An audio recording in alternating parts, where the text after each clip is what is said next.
We actually caught ourselves yesterday afternoon.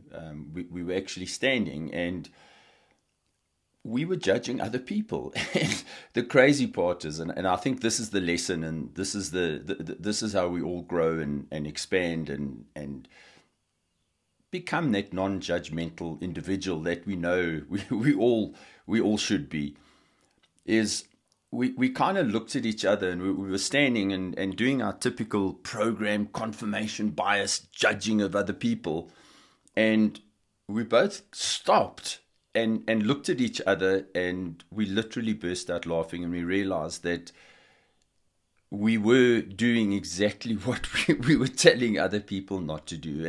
And I think that's the message that Jen and I want to try and share today is we don't really have, not only don't have the right to judge others, but when you start to understand how and why we come here. Remember, we come to this realm of duality for experiential soul expansion.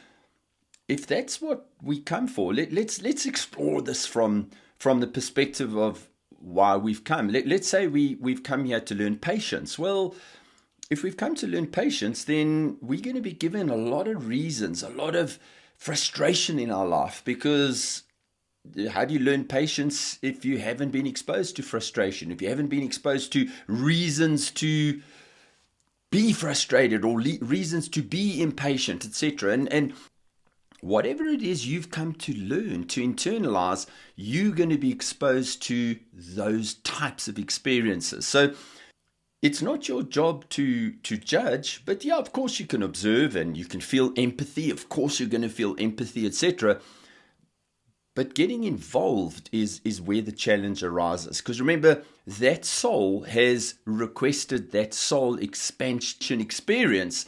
And if you're getting in the way and you're intervening, well, are you not stopping that soul from expanding? I'm not saying don't ever get involved. I'm not saying don't help others, because I mean, that's really why we're here.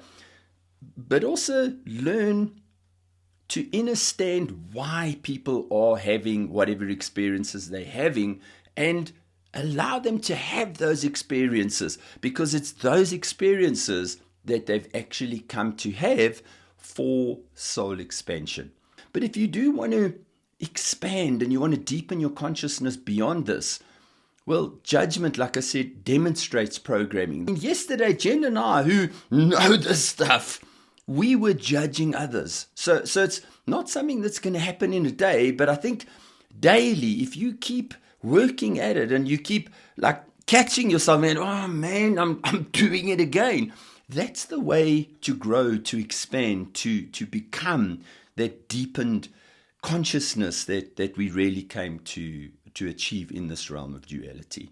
So the two messages that Jen and I really want to leave you with today, the first one is obviously we shouldn't be judging others, because that's really just demonstrating that we are still trapped and we're still stuck in within our confirmation biases. And very often what we're judging in others is really a message to us.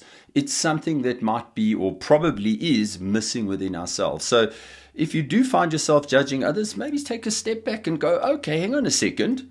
What is it that I still need to learn? What lesson have I not yet learned that is encouraging me to judge that in someone else? And the second message is, when we all come down for experiential soul expansion. So our role is not to get in the way of someone else's experience. And our role is certainly, and Jen and I will always help inspiration. So if somebody's inspired, in other words, they're demonstrating that they've internalized the lesson and they're growing away from the experience, we're going to help as much as we possibly can, because we're helping the inspiration, the growth.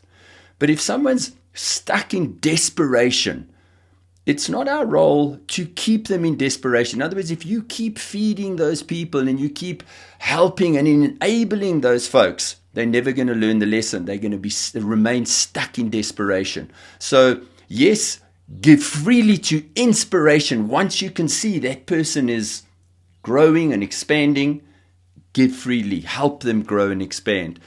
But to keep them stuck in that place of desperation, you're not helping, you're hindering their soul growth.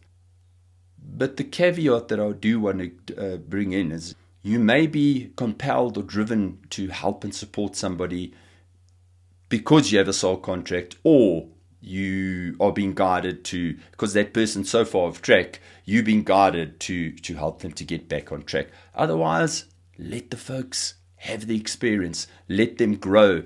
But once you see them growing, you can assist. In other words, help inspiration, support inspiration, but never empower desperation.